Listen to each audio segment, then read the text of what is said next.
ఎన్టీఆర్ జిల్లా గంపలగూడెం మండలం చల్లగుండ్లవారిపాలెం శివారులో స్కూల్ బస్సుకు ప్రమాదం తప్పింది. తోటమూలలోని ప్రైవేట్ స్కూల్ బస్సు మరో స్కూల్ బస్సును ఓవర్టేక్ చేసే క్రమంలో అదుపు తప్పి విద్యుత్ స్తంభాన్ని ఢీకొట్టింది. ప్రమాద సమయంలో బస్సులో 50 మందికి పైగా విద్యార్థులు ఉన్నారు. సురక్షితంగా విద్యార్థులు బయటపడడంతో తల్లిదండ్రులు ఊపిరి పీల్చుకున్నారు.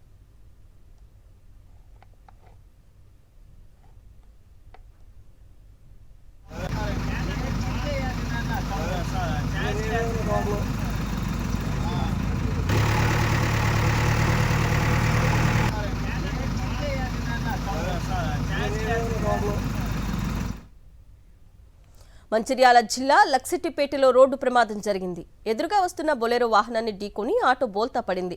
ఈ ఘటనలో ఆటో ఉన్న 2 స్కూల్ పిల్లలకు స్వల్ప గాయాలయ్యాయి. వెంటనే గాయాలైన 2 విద్యార్థులను ఆసుపత్రికి తరలించారు.